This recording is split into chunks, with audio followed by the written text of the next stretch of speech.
Welcome to learn with एके। तो इस video में हम स्टार्ट करेंगे ट्रिगोनोमेट्रिक आइडेंटिटीज़। और आपको लग रहा होगा कि यहाँ पे 8.4 क्यों लिखा है, क्योंकि मैंने पुरानी बुक यूज़ कर रहा हूँ जो कि 2020-21 के सेशन की है। आपकी बुक 25-26 में रेशनलाइज कंटेंट है, जिसमें ये चीज़ें जो प्रीवियस बुक थी उसमें से कुछ टॉपिक्स नहीं हैं। तो जो इसमें 8.5 है वो आपकी बुक में, जो आपके पास बुक है उसमें 8.4 है। ट्रिगोनोमेट्रिक आइडेंटिटीज़ पे फोकस करते हैं, ज़्यादा डीप में नहीं जाते हैं।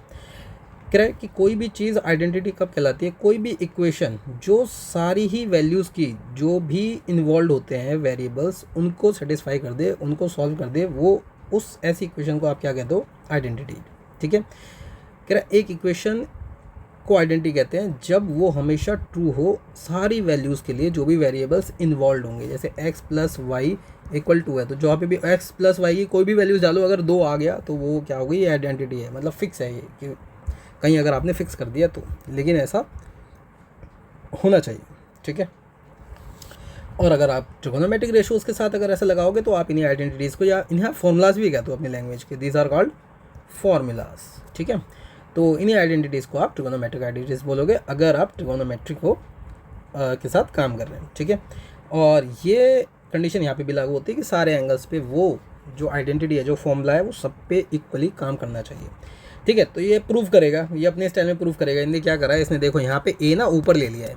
अब इतना दिमाग कौन लगाया, अपन चीज़ें आसान रखने के लिए ये एंगल आप ए मान लो, इसको सी मान लो। कोई ज़बरदस्ती थोड़ी नहीं है कि हम ऊपर से उधर देखें। तो आप इसे ए मान लो, यहाँ सी लिखा है लेकिन आप इसे ए मान लो, मैंने जान के नहीं लिखा। ठीक है, और हम इन साइड्स को नाम दे देंगे एक्स वाई और जेड। ये A B A B A B A B A B A B B P C S नहीं लिखेंगे, बहुत दिक्कत होती है यार। ठीक है, तो आपने क्या करा, सबसे पहले पाइथागोरस लगाई तो क्या होगा, x square plus y square बराबर क्या आ गया, जेड स्क्वायर के। ठीक है, पाइथागोरस लग गई। उनने क्या करा, किसी एक को लिया, जैसे इसने क्या लिया, हाइपोटेन्यूस लिया और हाइपोटेन्यूस से सबको क्या करा दिया, डिवाइड करा दिया। अब डिवाइड करने के बाद कर दिया हमने इसको सॉल्व। ठीक है, ये डिवाइड हो गया, देखो ये हो गई वैल्यू आपकी एक, इनका स्क्वायर जो है सेपरेटली यहाँ ले लिया। अब एक्स बाई जेड क्या होता है, देखो भाई एक्स बाई जेड क्या होता है, हमारा कॉस होता है, और वाई बाई जेड क्या होता है हमारा, हम साइन कैलकुलेट करते हैं। तो आपने यहाँ पे क्या करा, कॉस रखा, और एंगल हमने थीटा माना हुआ है, ये रहा हमारा थीटा, तो हमने यहाँ पे कॉस के साथ थीटा लगा दिया, और स्क्वायर लगा हुआ है तो कॉस स्क्वायर थीटा और साइन स्क्वायर थीटा, जो कि आ गया इक्वल 1। ये आपकी हो गई आइडेंटिटी नंबर 1। ये मैंने पहले इसलिए कर रखा है क्योंकि ये कोई इतना मतलब इतना टिपिकल टॉपिक है नहीं जो समझ में ना आए। ठीक है, फिक्स है, 3 आइडेंटिटी हैं और इनको बस फ्यूचर में यूज़ करना होता है जो भी आपने पढ़ा है। ठीक है, अब वो क्या कह रहा है कि ये जो आइडेंटिटी है, ये कोई भी वैल्यू आप 0 से 90 के बीच में अगर डालोगे, कोई भी, मतलब आप 0 भी डालो और 90 भी डालो तब भी ये वैलिड है। ये जो साइन है ना, यहाँ पे लिखा है 0 इक्वल टू ए, या फिर ए ग्रेटर देन 0, मतलब या 0 भी हो सकता है, 1 भी हो सकता है, मतलब 0 इक्वल ए हो सकता है, या थीटा है, हमने थीटा लिया है तो थीटा की बात कर लेते हैं। ऐसे ही ये जो थीटा है हमारा, ये 90 के इक्वल भी हो सकता है, इसलिए लिखा है कि थीटा इक्वल 90 और 0 टू 90 डिग्री। ओके, तो आपको ये बात यहाँ पे थोड़ी ध्यान रखनी है कि सिर्फ इस आइडेंटिटी के लिए आपके थीटा की वैल्यू आप 0 से लेकर 90 यूज़ कर सकते हैं। ठीक है, अब उनने क्या करा, नेक्स्ट आइडेंटिटी यूज़ करने के लिए उसने क्या करा, आप नोटिस करो, एक्स से डिवाइड करा दिया। एक्स क्या है हमारा, बेस है, तो उसने क्या करा, बेस से सबको डिवाइड करा दिया। तो इस बार वैल्यू ये आ गई, 1 कट गया। अब इन सबको फिर पुरानी तरीके से इतने वाई बाई एक्स लिख दिया, अब जेड बाई एक्स। देखो वाई बाई एक्स के लिए जाते हैं, देखो वाई यहाँ है, एक्स यहाँ है, तो नीचे की ओर जाएंगे तो 10 बन जाता है। और अगला आ रहा है आपका ऑटोमेटिक निकल के जेड एक्स, ये थीटा यहाँ पे वैसे की वैसे ही है, तो जेड एक्स आ रहा है। तो आपका ऊपर से नीचे जब आते हो तो देखो, नीचे से ऊपर जाते हो तो कॉस होता है, कॉस का रेसिप्रोकल क्या होता है, सेक होता है। तो इसलिए 1 + tan स्क्वायर थीटा इक्वल हो गया सेक स्क्वायर थीटा। ये आपकी हो गई second equation, identity, actually equation नहीं, आइडेंटिटी या फॉर्मूला कह लो। अब देखो इसके लिए क्या कंडीशन है, आप नोटिस करो कि थीटा जो है वो 0 तो हो सकता है, क्योंकि उसने लिखा है कि थीटा जो है वो 0 भी हो सकता है, और 0 से बड़ा तो होगा ही होगा। और आप चलते चलते 90 तक पहुँचोगे, लेकिन इसकी वैल्यू 90 नहीं रख सकते आप। ठीक है, क्योंकि 90 के जब 90 आप इसकी वैल्यू रखोगे तो हमारे tan सेक्स जो हैं ये आपके डिफाइन नहीं होते हैं। ठीक है, तो इसीलिए ये जो यहाँ लाइन लिखी है इसका मीनिंग ये है कि यहाँ पे थीटा 0 तो हो सकता है, लेकिन आपकी थीटा की वैल्यू 90 नहीं होगी।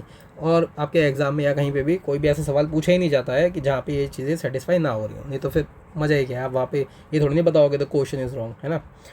तो ये मैंने प्रीवियस वीडियो में वैसे बताया था, जो कि आपके सिलेबस में नहीं है, तो वहीं से ही ये उठाया है कि tan 90 क्यों जब अभी हमने tan और sec देखा ना कि tan और sec में ये देखो नोटिस करो, हमने यहाँ पे क्या करा, 0 तो चलेगा, क्यों, क्योंकि tan 0 की वैल्यू 0 आती है। वेरी गुड, कोई इशू नहीं।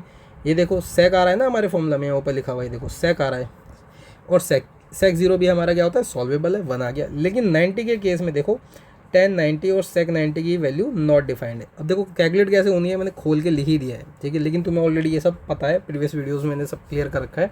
तो अब जब हम आगे की ओर बढ़ते हैं, इसलिए रिवीजन को मैंने जो वीडियो डाला था अभी कि कैसे आप पढ़ें, तो उसको आप देखें, उसमें आपको ये पता चलेगा कि कैसे आप हर चीज़ को जितनी बार रिवाइज़ करते हैं तो रिवीजन क्यों इंपॉर्टेंट है। आप स्मार्ट होते जाते हैं, स्मार्ट होते जाते हैं मतलब आपके दिमाग में चीज़ें घुसती जाती हैं और फिर आपको दिखना स्टार्ट हो जाता है चीज़ों को।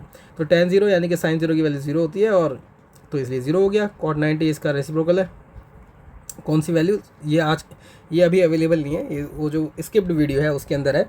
तो अगर आप cot 90 कैलकुलेट करना चाह रहे हो इसी तरीके से, तो आप वो भी कर सकते हो। cos ऊपर आ जाएगा और 1/0 सॉरी, cot करने के लिए आपको cos 90 लिखना पड़ेगा और नीचे sin 90 रखना पड़ेगा, ठीक है। तो cos 90 की वैल्यू क्या होती है, 0, और sin 90 की वैल्यू होती है 1, तो ये आपका cot भी 0 हो जाएगा। इसी तरीके से आपका sec हो जाएगा। देखो sec क्या होता है, cos 0 होता है आपका 1, ऐसी cosec क्या होता है 1/sin, जो कि हो जाएगा 90, और sin 90 की वैल्यू क्या होती है 1, ठीक है। तो ये हो गया सॉल्वेबल। सेम कॉन्सेप्ट्स यहाँ यूज़ हुए हैं, थोड़ा सा दिमाग लगाओ तो आपको पता चलेगा कि ये वैलिड है, ठीक है। अब देखो, अब थर्ड इक्वेशन जो कि लास्ट इक्वेशन है ऑलमोस्ट, ठीक है, इसमें आपने ये चीज़ देखनी है कि उनने z से करा दिया, एक बार करा दिया x² से डिवाइड, अब उसने करा दिया y² से डिवाइड, ठीक है। तो देखा जाता है एक बार हाइपोटेन्यूज से डिवाइड करा रहा है, एक बार बेस से डिवाइड करा रहा है, और एक बार परपेंडिकुलर से डिवाइड करा रहा है, ठीक है। अब जैसे उनने ये कराया तो 1 आ गया। अब देखो x/y क्या होता है, देखो x/y होता है हमारा नीचे से ऊपर की और cot, ठीक है, और z/y इधर से इधर ये हो गया हमारा cos है, क्योंकि इस तरफ क्या होता है हमारा cos और इस तरफ क्या होता है हमारा tan, ठीक है। तो हमने वैल्यूज़ पुट करें तो एक cot आ गया और एक cosec आ गया। अब देखो यहाँ पे जो ऊपर अभी हमने पढ़ा उसका ऑपोजिट है, यहाँ पे थीटा 0 डिग्री नहीं हो सकता, लेकिन यहाँ पे थीटा 90 डिग्री हो सकता है, और ये चीज़ अभी ऊपर अपन ने देखी है, ठीक है। आप ऊपर देखोगे अभी हमने पढ़ा है, जस्ट वहाँ पे दोबारा से टेक लुक और आपको ये बात क्लियर हो जाएगी। वैल्यूज़ कैलकुलेट करके देखो, वैसे तो ऊपर निकाल ही दी हैं, चारों की चारों वैल्यूज़ निकली पड़ी है ना, ये वाली यही वैल्यूज़ है, ठीक है। तो अब कह रहा है कि ये सारी की सारी आइडेंटिटीज़ आपकी निकल गई हैं, और ये तीनों की तीनों जो आइडेंटिटी हैं इन्हीं से आपकी आगे की पूरा का पूरा जो भी चैप्टर है वो फिनिश भी होता है साथ में, और साथ में आपकी ट्रिगोनोमेट्री भी ऑलमोस्ट फिनिश होती है इसी के साथ, और साथ में आप इन्हीं का यूज़ करके बहुत सारी चीज़ें कर सकते हो, यही ये किताब कहना चाह रही है। और आगे एक्सरसाइज भी इन्हीं पे बेस्ड होगी जो भी आपने अभी तक सीखा है। वो कह रहा है कि चलो इन आइडेंटिटीज़ का यूज़ करके आप क्या करोगे, आप हर एक आप अगर इन आइडेंटिटीज़ का यूज़ करोगे तो किसी भी ट्रिगोनोमेट्रिक रेशो को दूसरे ट्रिगोनोमेट्रिक रेशो के टर्म्स में लिखा जा सकता है। कह रहा है यानी कि अगर एक भी रेशो पता है तो आप बाकी की सारी ट्रिगोनोमेट्रिक रेशो इन इक्वेशंस 3 इक्वेशंस का यूज़ करके कैलकुलेट कर सकते हो। कह रहा चलो देखते हैं हम आप इन आइडेंटिटीज़ का यूज़ कैसे करोगे। कह रहा मान लो चलो अगर हमें पता होता कि tan a बराबर क्या होता है 1/√3 होता है। अब देखो tan a 1/√3 का मतलब क्या हुआ, देखो tan हमारा यहाँ से आया होता है तो 1 यहाँ लिखा हमने और यहाँ लिखा हमने √3। अब √3 और ये करोगे आप कैलकुलेट तो आपको पता है, फिगर मैंने ऑलरेडी प्रीवियस वीडियोज़ में बनाए हुए हैं। तो ये हो जाएगा आपका 2, ये हो जाएगा आपका 1 और ये हो जाएगा आपका √3, ठीक है। वो कह रहा है तो बाकी सारी वैल्यूज़ निकाल लो। देखो जो आपने तरीका देखा है वो तो आपको पता ही है। साइन निकालने के लिए क्या आ जाएगा 1/2, कॉस निकालने के लिए क्या आ जाएगा √2, और tan निकालने क्या, tan तो उसने दे ही रखा है, ठीक है, ये रहा, और cot ये रहा। अब जैसे ही आपने ये साइन निकाला, ये निकाला आपने कॉस, और आपको जैसे कॉसेक निकालना है तो वो 2 हो जाएगा, और आपको क्या निकालना है कॉस का होता है सेक निकालना है वो 2/√3 हो जाएगा। ये हमारे ये जो हमारी डायरेक्शन सेंस है इससे झट से सॉल्व हो गया, ठीक है। लेकिन इसने यही चीज़ें कैसे करी हैं, ये देखिए आप यहाँ पे यही चीज़ें ये आपको इन इक्वेशंस के थ्रू सॉल्व करके दिखाएगा। देखो इनने क्या करा, इनने tan लिया और tan से तुरंत ही जैसे इसका रेसिप्रोकल हो गया तो cot कैलकुलेट हो गया, ठीक है। तो हमने कौन सी आइडेंटिटी उठाई, सबसे पहले हमने देखा कि tan का रिलेशन किस आइडेंटिटी में क्रिएट हो रहा है, तो tan का हो रहा है sec से। तो जैसे आप tan की वैल्यूज़ यहाँ पुट करोगे तो sec की वैल्यू निकल के आ जाएगी, sec की वैल्यू आ गई। जैसे sec आया तो उसका रेसिप्रोकल दिया तो cos भी आ गया। अब हमारे पास ऑलरेडी cot था, ठीक है, तो आप cot भी यूज़ कर सकते थे, cosec भी निकाल सकते थे। अब देखो आपके पास क्योंकि कॉस आ गया तो आपने क्या करा, साइन निकालने के लिए कॉस का इस्तेमाल कर लिया। कौन सी आइडेंटिटी यूज़ करके कि sine square plus cos square equal क्या होता है, 1 होता है। ठीक है, तो इतना ही आसान है। आपने ये वैल्यू कैलकुलेट करी तो आपका कॉस भी निकल आ गया, साइन भी निकल आ गया। ठीक है, क्योंकि साइन का रेसिप्रोकल क्या होता है, कॉसेक होता है। ठीक है, तो अगर इसकी वैल्यू 1/2 आ गई तो यहाँ 2 आ गई। तो देखा कुछ ज़्यादा खास है नहीं इसमें, बेसिक सा है। 3 आइडेंटिटीज़ याद कर लो, निकालनी सीख ली है तो बहुत अच्छी बात है। तो वैसे पता तो होना ही चाहिए कि चीज़ें आई कहाँ से हैं। अब देखो आपकी बुक में एग्जाम्पल नंबर 12 नहीं, आपके किताब में एग्जाम्पल नंबर 9 है। कह रहा है जो कॉस ए, टेन ए और सेक ए है, इसको आप साइन ए के टर्म्स में कैलकुलेट करके दिखाओ। ठीक है, तो यानी कि आपको कॉस मतलब कॉस की वैल्यू इस तरीके से कैलकुलेट करनी है कि उसके इक्वल में क्या है, साइन जरूर आए। ठीक है, तो भाई देखो पहली इक्वेशन क्या है हमारे पास, ये आइडेंटिटी है, ये हमारे पास गिवन है। तो आपको कॉस की वैल्यू साइन में कन्वर्ट करनी है, तो देखो बड़ी इजीली हो गई, सिर्फ आइडेंटिटी से ही कॉस से हमने साइन कैलकुलेट कर लिया, ये आ गई वैल्यू। ठीक है, हम पॉजिटिव वैल्यूज़ ही लेते हैं। ठीक है, ये आपको ऑलरेडी पता है। अब वो कह रहा है टेन को कैलकुलेट कर लो। देखो आपके पास कॉस आ गया जो कि ऑलरेडी साइन के टर्म्स में है, और साइन तो देखो साइन के टर्म्स में ही होता है। तो अब टेन बोल रहा है तो टेन के लिए आपने क्या करा, साइन है अपन कॉस है, कॉस है की वैल्यू अभी आपने निकाली थी, पुट कर दी, और ये देखो साइन ऊपर आ गया, साइन नीचे आ गया। यहाँ पे देखो साइन यहाँ आ गया, कोई और, ये तो कांस्टेंट होते हैं तो इनका तो कोई लेना देना ही नहीं है। तो देखो सारी कॉस की वैल्यू साइन में दिख रही है, और यहाँ पे टेन ए की वैल्यू सिर्फ साइन और साइन में दिख रही है। अब वो कह रहा है कि सेक भी निकाल दो। अब देखो सेक का रेसिप्रोकल क्या होता है, कॉस, और कॉस की वैल्यू आपने ऑलरेडी कैलकुलेट कर रखी है। तो जैसे आपने यहाँ पे वैल्यू रखी, आपका आंसर आ गया। ये इतना आसान दिख रहा है ना, इतना आसान है नहीं, मतलब थोड़ा सा दिमाग लगता है कि आपको वो थोड़ा सा सोचना पड़ता है कि यार कौन सी आइडेंटिटी मैं यूज़ करूँ। ठीक है, थोड़ा सा इसमें लॉजिकल रीजनिंग यूज़ होती है। ये एग्जाम्पल में तो ऐसे लगा कि हाँ हो गया, पर थोड़ा सा it it's a bit of time taking. ठीक है, एग्जाम्पल नंबर 10 कह रहा है प्रूव करिए कि ये होता है जी ये। तो हम ऐसे इक्वेशन में क्या करते हैं, क्योंकि इक्वल 1 निकालना है तो हमने इसे LHS बोला, और ये हो जाए हमारा RHS। ठीक है, तो LHS यहाँ पे इसने लिया। देखो सबसे पहला नियम क्या है कि जब भी कुछ ऐसा वोट पटांग आ जाए कि सेक टीट जो भी है, इन सबको ना साइन और कॉस में कन्वर्ट कर लो। सेक है तो भी इसे साइन कॉस, आपको पता है साइन कॉस में हर चीज़ क्या कन्वर्ट करी जा सकती है, सारे फॉर्मूलाज ऑलरेडी हमने पढ़ लिए हैं। तो आप देखिए सेक को उसने क्या करा, 1/cos लिख लिया। साइन तो साइन है ही, सेक को फिर से उसने क्या करा, 1/cos से लिख लिया, और टेन को क्या करा, साइन है कॉस से लिख लिया। अब नोटिस करिए आप, हो क्या रहा है, देखो इसने कॉस से का क्या लिया, कॉस से ले लिया कॉमन। देखो मैं करता हूँ यहाँ पे, देखो 1/, मैं ए नहीं लिखूँगा। ठीक है, आप ध्यान रखना। वैसे तो मेरा एक और तरीका है कि अगर आप बहुत ज़्यादा प्रैक्टिस कर लेते हो, आप कॉस को सिर्फ सी लिख सकते हो, साइन को सिर्फ ये लिख सकते हो, टेन को सिर्फ टी लिख सकते हो, और बाकी चीज़ें अंडरस्टूड रहेंगी आपके खुद के माइंड के सेंस में। क्योंकि देखो आप यहाँ पे सिर्फ साइन और कॉस यूज़ कर रहे हो, तो हम सी और एस का यूज़ कर सकते हैं, हम इसको बहुत ज़्यादा फास्ट कर सकते हैं। जैसे कि मैं कैसे लिख सकता हूँ, 1/c 1 - s और 1/c प्लस s/c। अब देखो इसको, इस वाले पोर्शन को आप सॉल्व करिए, तो c 1 + s आ गया, ये 1 - s/c हो गया। भाई ये वाला पोर्शन सॉल्व कर लिया।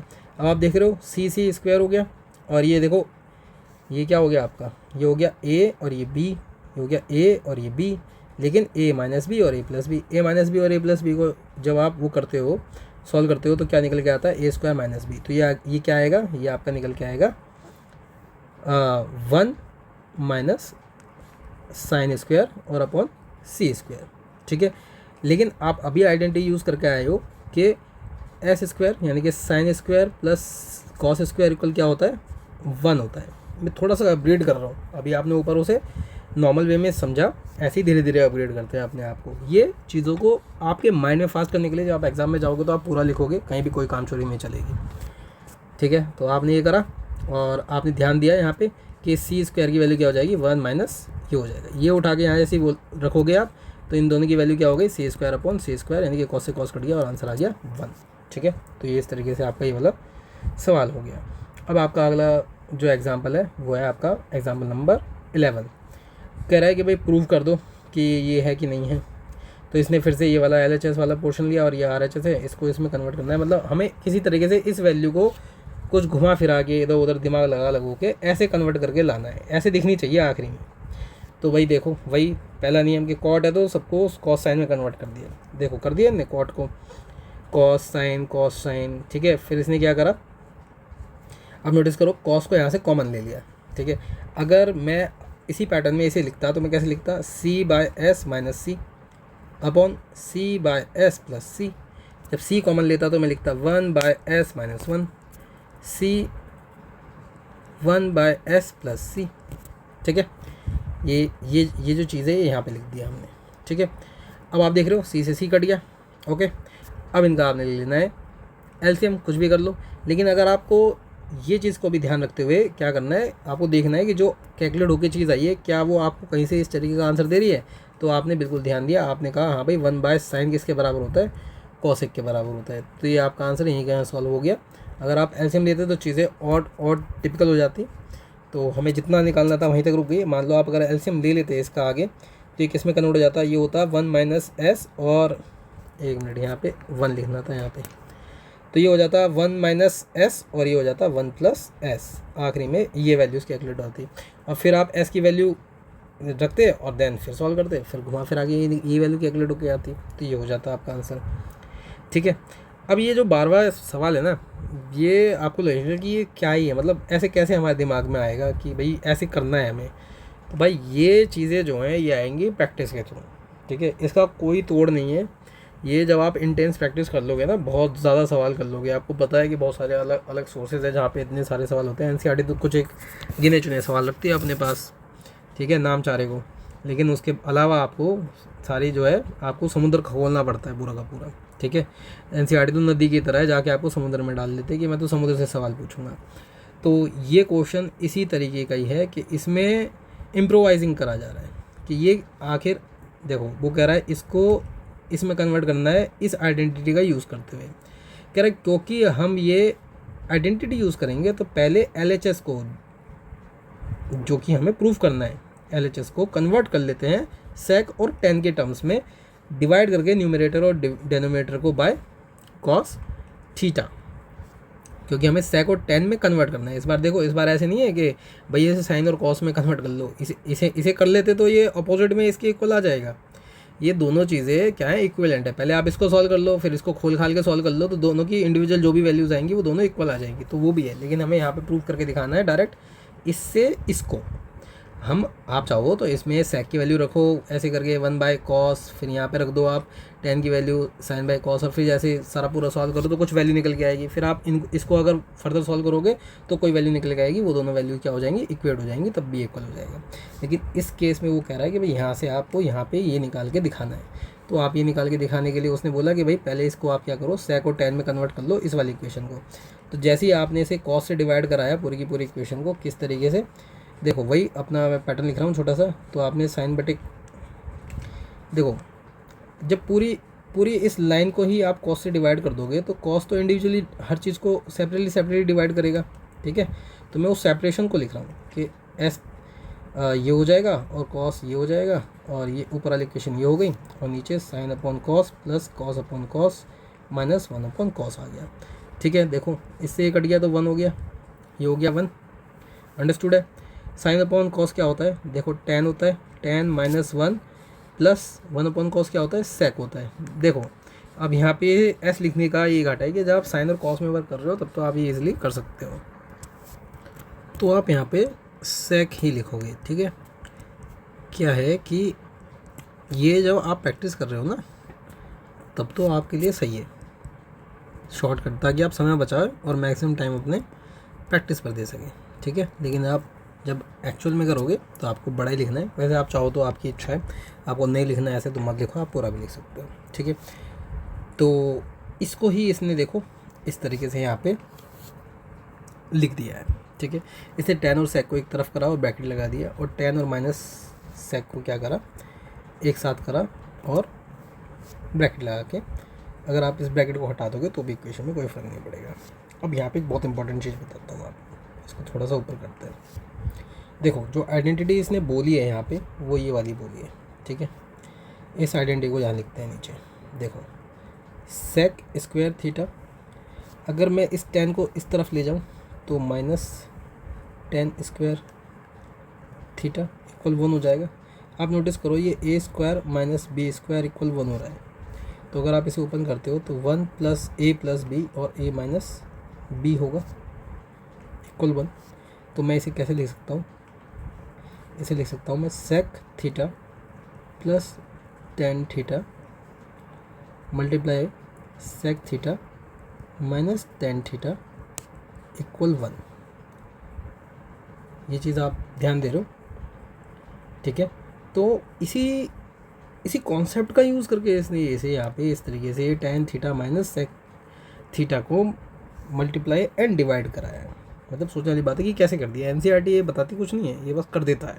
मतलब दे आर टू फास्ट, मतलब जीनियस लोग हैं बैठे हैं, इन्हें एक स्टेप लिखने में इनकी किताब में क्या हो जाता है, दिक्कत हो जाती है। तो ये वाली जो चीज़ है कि ये क्यों आप यहाँ पे कर रहे हो multiply and divide tan theta minus sec theta, वो इसलिए कर रहे हो क्योंकि इसके जब आप इक्वेशन को ओपन करोगे तो इक्वेशन कन्वर्ट हो जाएगी इस चीज़ में, ठीक है। तो जब अब आप कह सकते हो कि भाई प्लस कर लेते, आप करोगे tan theta minus sec theta क्यों करा और tan theta plus sec theta क्यों नहीं करा, ठीक है। तो भाई करके देख लेना, कोई दिक्कत नहीं है। घुमा फिरा के चीज़ें तुम्हें अपने आप ही समझ में आएगी कि भैया ये करने का क्या फ़ायदा था और ये करने का क्या घाटा था, ठीक है। थोड़ा काम तुम भी करना, टेक इट ऐसे एक्सरसाइज, इसे करके देखना कि होता क्या है, तुम्हें खुद पता चलेगा कि अच्छा अगर मैं 10 प्लस सेक थीटा, इससे तुम्हारी अंडरस्टैंडिंग भी जनरेट होगी, ठीक है। तो इसने क्या करा, इसने यहाँ पे tan theta minus sec theta और टेक थीटा माइनस सेम को ही मल्टीप्लाई एंड डिवाइड करा दिया, ठीक है। और डिवाइड कराने के बाद ही करा देगा इस पूरे ब्रैकेट से, जो करली ब्रैकेट है आपका, करली ब्रैकेट के अंदर मल्टीप्लाई करा देगा। तो एक बार इससे मल्टीप्लाई हो जाएगा और एक बार 1 से मल्टीप्लाई हो जाएगा। देखो नीचे ये हो गया जी मल्टीप्लाई। देखो tan theta minus sec theta यहाँ पे आ गया और tan theta minus sec theta यहीं पे रहने दिया। देखो इसने आखिर में यही काम करा ना, इक्वेशन जो है आपको इसने क्रिएट कर दी। अब देखो, अब जब ऊपर देख रहे हो अगर आप, तो अगर आप नीचे प्लस, अगर आप tan theta plus sec theta से करते तो नीचे वाली कन्वर्ट हो जाती इस इक्वेशन में, ये वाली इक्वेशन नीचे बन जाती है, ठीक है। और हमें बनानी है ऊपर, तो इसने ऊपर बनाने के लिए, क्योंकि यहाँ प्लस साइन है तो यहाँ पे डेफिनेटली माइनस होना चाहिए, तभी तो ए माइनस बी का, ए स्क्वायर माइनस बी का फॉर्मूला यूज़ हो सकता है, ठीक है। तो आगे देखो, जैसे ये कन्वर्ट हुआ तो ये किस में कन्वर्ट हो गया, आपको पता है कि sec square theta minus tan square theta equal 1 होता है। लेकिन अगर इस पूरी इक्वेशन को माइनस से मल्टीप्लाई करा दूँ -1 से, तो ये हो जाएगा sec square theta plus tan square theta equal -1। तो आप नोटिस करोगे यहाँ पॉजिटिव का टेन है और माइनस का सेक है, ये पॉजिटिव का टेन है माइनस का सेक है, तो ये इक्वल आएगा -1। ये -1 की वैल्यू यहाँ पे इसने रख दी है और ये पूरी इक्वेशन को क्या करा, ये माइनस से अंदर मल्टीप्लाई करा दिया, -10 हो जाएगा और माइनस जाके माइनस माइनस प्लस हो जाएगा और ये आपका हो गया -10 और प्लस सेक थीटा। ओके, अब आप क्या कर, अब आपको बहुत इंपॉर्टेंटली देखना है, ये ऑब्ज़र्व करना है, ये इतना आसान नहीं है। आप देखोगे कि यहाँ पे जो टेन थीटा है, यहाँ पे जो सेक थीटा है और यहाँ पे जो ये 1 है, 1 पॉजिटिव है लेकिन हमारे पास ऊपर 1 नेगेटिव है। यहाँ पे सेक नेगेटिव है लेकिन हमारे पास सेक पॉजिटिव है। यहाँ 10 पॉजिटिव है और यहाँ पे हमारे पास 10 नेगेटिव है। ओके, तो ध्यान से, अगर हम इसे फिर से -1 से मल्टीप्लाई करा दें, इस पूरी इक्वेशन को अगर आप -1 से मल्टीप्लाई करा दो तो क्या होगा, समझ रहे हो बात को। देखो इसे इस तरीके से समझो कि हमें क्या करना है, हमें इनके साइंस जो है अपोजिट कर देने हैं। तो अगर हम वैसे तो माइनस से अगर आप मल्टीप्लाई करा दोगे तो ये अपोजिट हो जाएंगे। तो यानी कि अगर आप -1 से मल्टीप्लाई कराते हो तो देखो क्या होगा, -1 से लिया और इसको मल्टीप्लाई करा दिया, तो देखो -1 क्या हो जाएगा, आपका हो जाएगा +1, ये हो जाएगा +10 और ये हो जाएगा माइनस सेक थीटा। ओके, आपने किससे मल्टीप्लाई कराया है, आपने मल्टीप्लाई कराया है -1 से, तो ये सारी चीज़ें ऐसे ऐसे बनी है, ठीक है। तो आपने जैसे इसे -1 से मल्टीप्लाई कराया तो माइनस आपका रह गया बाहर और ये पूरी की पूरी वैल्यू ऐसे आ गई और आपने ऊपर वाली वैल्यू से नीचे वाली वैल्यू को काट दिया, ठीक है। अगर ऐसे क्लियर नहीं हो रहा है तो आप इसे इस तरीके से भी समझ सकते हो कि अगर हमें साइन चेंज करने हो, अगर हमें पूरी वैल्यू के साइन चेंज करने हो तो आपका माइनस बार हो जाएगा। जैसे मान लो अगर मैं x माइनस वाई लिखता, ठीक है, तो इस x माइनस वाई को मैं और कैसे लिख सकता हूँ, y माइनस एक्स भी तो लिख सकता हूँ। ऐसा कैसे पॉसिबल हुआ? देखो जब इस माइनस, ये एक्चुअली माइनस क्या है, माइनस वन ही तो है, तो माइनस से इसको मल्टीप्लाई कराएंगे तो फिर माइनस वन हो जाएगा और ये प्लस, समझ रहे हो ना कैसे हुआ? तो इसी तरीके से आप इस इक्वेशन को जब आप चेंज करोगे, इसके साइंस चेंज करोगे तो चाहे इस तरीके से साइन चेंज कर लो। अगर ये माइनस एक्स प्लस वाई होता तब भी ये कॉन्सेप्ट यही होता कि माइनस वन से ही मल्टीप्लाई होती, जैसे यहाँ पे हुई है। तो इस तरीके से आपकी वैल्यू हमेशा, जैसे ही आप साइन चेंज करोगे तो आपका एक माइनस वन का मल्टीपल आएगा। तो जैसे ही आपने करा आपकी वैल्यू चेंज हो गई। और अगर आप नोटिस कर रहे हो तो ये माइनस साइन जो है, ये वाला माइनस साइन, यही साइन इसने देखो नीचे इनको इंटरचेंज करने के लिए यूज़ कर दिया, जैसे हमने यहाँ पे कराया अभी। ठीक है, ये माइनस साइन इसने यहाँ ना लगा कि क्या करा, इस स्टेप के अंदर इसने ऐसे कर दिया, माइनस 10 माइनस सेक, जो कि कन्वर्ट हो गया 1 सेक माइनस 10 में, जो कि आपका ये आंसर है। ठीक है, तो आई होप कि आपको ये आइडेंटिटी कैसे कन्वर्ट होती है सेक स्क्वायर माइनस थीटा वाली, ये समझ में आई होगी। ठीक है, तो इस वीडियो में इतना ही। और अगर आपको पूरा सेशन अच्छा लगा हो, एक्चुअली तीनों लेक्चर हमारे ट्रिगोनोमेट्री के जो हैं वो ख़त्म हो चुके हैं। आई होप कि आपको डायरेक्शन सेंस वाला भी समझ में आ गया होगा कि डायरेक्शन सेंस से आप कैसे जल्दी से कैलकुलेट कर सकते हैं आपकी ट्रिगोनोमेट्रिक रेशोज़। आपको जो एंगल्स की जो टेबल है, जो वैल्यूज़ आती है एंगल्स की, 0 डिग्री, 30 डिग्री, 45, 60 डिग्री, 90 डिग्री, वो वाली वीडियो भी आपको समझ में आई होगी, वो लेक्चर समझ में आया होगा। और आपने वो टेबल कैसे ऑब्ज़र्व करनी है, कैसे बनानी है, प्रैक्टिस कर ली होगी, आपने वो सब सीख लिया है।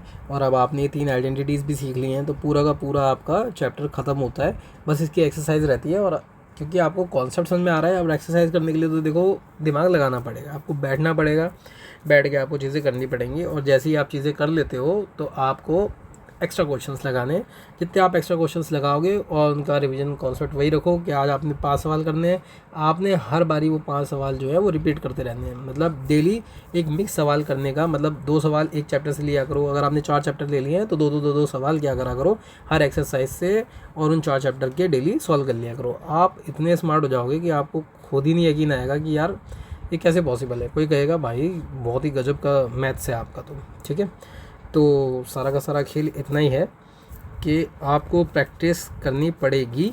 आप जो भी कॉम्प्लीमेंट्री बुक्स लेना चाहते हैं उन्हें लीजिए, प्रीवियस ईयर क्वेश्चन करिए। और मैंने भी कुछ प्रीवियस ईयर क्वेश्चंस की जो है वीडियोस डाल रखे ट्रिगोनोमेट्री की, आप वो भी देख सकते हैं। और मैं फ्यूचर में और भी डालूँगा, तो आप वो भी देखें। और अगर आपको मेरा तरीका अच्छा लगता है तो please like, subscribe and share to your friends. ठीक है, और कोई अगर आपको लगता है कि मैं इसमें अपडेट कर सकता हूँ या मेरे समझाने में कोई मतलब बेटरमेंट किया जा सकता है, तो वो आपको दिक्कत है तो आप मुझसे पूछ सकते हैं। ठीक है, और इस तरीके से आपका थ्योरेटिकल पार्ट जो भी है ट्रिगोनोमेट्री का कंप्लीट होता है। और आपने अच्छे से पढ़ा होगा, समझा होगा, नहीं समझा दोबारा करिए, जितनी बार आप पढ़ोगे उतनी बार आप अच्छे होते जाओगे। एक्सरसाइज क्या है, अगर आपको बेसिक समझ में आ गया है तो एक्सरसाइज हो ही जाएगी। और आप एक्सरसाइज इसलिए करते हैं कि जितनी बार आप, जब आप एक नया सवाल करोगे तो आप दोबारा से जो कॉन्सेप्ट्स हैं उनको समझने की कोशिश करोगे। दोबारा बुक खोलिए, उन्हें देखिए। जब आप क्वेश्चन करते हैं तभी आपका कॉन्सेप्ट क्लियर होता है। बिना क्वेश्चंस अटैम्प्ट करे, आप 2-3 क्वेश्चन करके ऐसे सोच रहे हो कि आज कर लिया और महीने भर आपने क्वेश्चन नहीं करे, तो ऐसे काम नहीं चलता।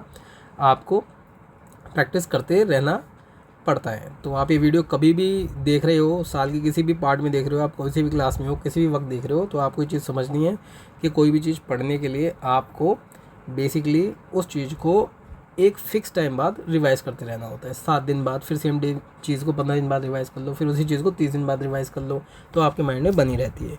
और प्रैक्टिस का तो कोई तोड़ ही नहीं है। तो keep practising, keep studying, keep reading, rereading. और थोड़ा सा ध्यान लगा के पढ़ोगे और चिल होके पढ़ोगे तो कोई इतना बड़ा सिलेबस है नहीं। आपने खुद ही देखा, मैंने एक प्रीवियस वीडियो अपलोड करी है, आप कितनी सारी चीज़ें तो ऑलरेडी इन्होंने काट दी हैं। ठीक है, तो नेक्स्ट वीडियो में हम क्या करते हैं, एक एक्सरसाइज ख़त्म करते हैं और आपका पूरा ट्रिगोनोमेट्री सीरीज़ जो है ख़त्म हो जाएगी। फिर हम स्टार्ट करेंगे एप्लीकेशंस, और एप्लीकेशंस आपको बहुत ही डिफरेंट वे में मैं पढ़ाऊँगा। आप वो लेक्चर मिस मत करना। आपने जो भी यहाँ पे ट्रिगोनोमेट्री यूज़ करते हुए मुझे देखा है, वैसे ही ट्रिगोनोमेट्री का जो आइडेंटिटीज़ हैं और बाकी चीज़ें हम वहाँ पे यूज़ करेंगे। और क्वेश्चंस को माइंड में ही सॉल्व करने की कोशिश कर सकते हैं आप, अगर आप चाहें तो। ओके, तो आई होप कि it was helpful to you and this is for now.